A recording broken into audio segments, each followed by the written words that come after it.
Naina walked into the dimly lit office, her steps sure and steady. The admin assistant, Mr. Gupta, sat behind a fortress of papers. He looked up with a smile that didn't reach his eyes. "Naina, I've been expecting you," he said, his voice as crisp as the starch in his shirt. Naina nodded. A calm determination settled in her eyes. "I heard about the decision to remove me from lectures, Mr. Gupta," Naina began, her voice gentle yet firm. She knew she was not just speaking for herself, but for the students who believed in her.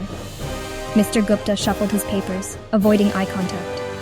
"It's the principal's decision," he replied, trying to sound indifferent. Naina took a deep breath. "I understand, but teaching is not just a job for me. It's a calling," she said. Her words were soft but carried the weight of conviction. Mr. Gupta sighed, fiddling with his pen. "The principal believes it's for the best," he said, offering little comfort. Naina nodded, knowing this battle was far from over. She thanked him and left, her resolve unshaken. As she walked back to her classroom, Naina felt a sense of calm wash over her. She knew she had to find another way. Her students deserved her best, and she was not ready to give up on them. Naina sat at her desk, the classroom empty and silent. It was here she felt most at peace, surrounded by the whispers of past lessons and the promise of new beginnings. She glanced at the clock. It was almost time for her next step. She had decided to hold extra sessions for those students who wanted to learn more. The decision had not come lightly. She knew it would be a challenge, not just for her but for the students as well. Yet the thought of giving up on them was far more daunting. She sent out a message through the class group, inviting anyone interested to join her after school hours. As the school day ended, Naina stayed behind, preparing the materials for her extra sessions. She knew the risks involved. The principal would not be pleased, but she was willing to face the consequences. Her passion for teaching was stronger than any obstacle. Soon, the first of her students arrived. Their faces were a mixture of excitement and curiosity. Naina greeted them warmly, her heart swelling with pride. This was her quiet rebellion, her way of standing up for what she believed in. Together, they forged a path of learning that went beyond the confines of the regular curriculum. Word spread quickly among the students. Naina's extra sessions became a topic of hushed conversations in the hallways and busy chatter in the cafeteria. Students talked about her dedication and how she made each lesson come alive. She had always been more than just a teacher to them. She was a mentor, a guide, a source of inspiration. The students rallied around her, eager to show their support. They attended her sessions with enthusiasm, their numbers growing with each passing day.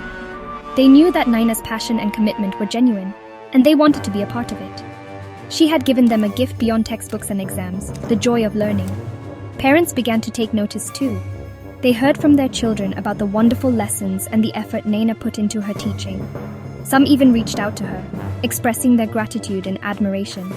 Naina was humbled by the outpouring of support, but she knew the challenges were far from over. Despite the growing support, Naina kept a watchful eye on the administration.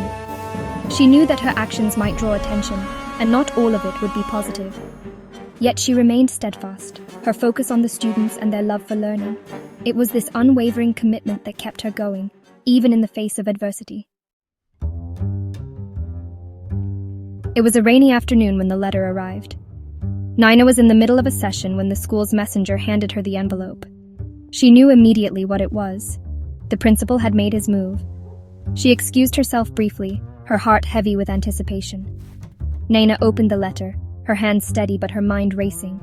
It was a formal warning from the principal, accusing her of misusing institutional space. The words were harsh, intended to intimidate and silence her. But instead of fear, Naina felt a sense of resolve. She returned to her students, her expression calm yet resolute. She knew this was not the end, but merely another chapter in her journey. The letter was a challenge, but it would not deter her. Her mission was clear, and she was prepared to face whatever came next. As the students continued their work, Naina sat quietly, the letter tucked away in her bag. Her mind was already thinking of the next steps, of how she could continue to teach and inspire. She knew she was not alone in this fight. Her students stood with her, their belief in her unwavering. In that moment, under the dim classroom lights, Naina embraced her quiet rebellion, knowing that this was only the beginning. The principal's letter was a hurdle, but it was also a testament to her impact.